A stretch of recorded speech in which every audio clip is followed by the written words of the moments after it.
parliamentary candidate for Leeds East. I also work in the field of sustainable transport, so that's why I'm talking about this to you now, and I'll try and keep it reasonably brief. The Green Party's approach is to really turn the way we think about transport currently right round on its head.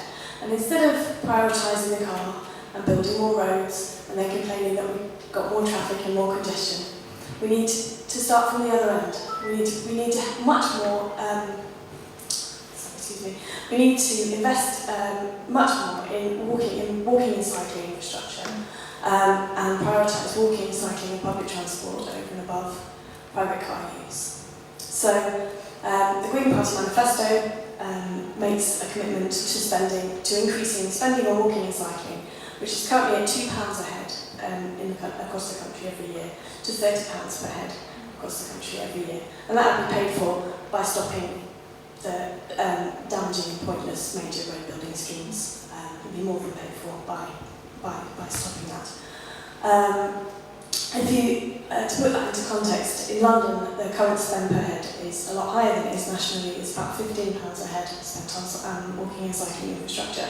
And if anyone spends any time in London, they'll know that the cycling infrastructure there is starting to become really world class. It's segregated cycle lanes.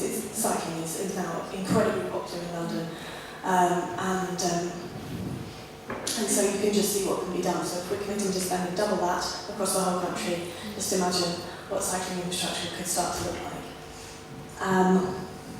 Another big manifesto commitment for us is to renationalise the railways, bring the railways back into public ownership, which we think, as you've heard from other speakers already this morning, that the Green Party's approach is that the profit motive shouldn't exist in public life, that we need to run our essential services for the common good, not for private individuals' profit.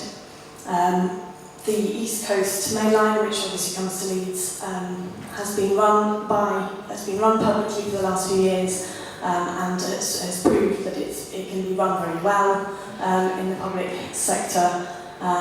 And the Green Party approach is that simply as franchises came up for re-tendering, they would just return to public hands. It would be very simple to do, it wouldn't cost us, or wouldn't cost money, it wouldn't be difficult or bureaucratic to bring that back in.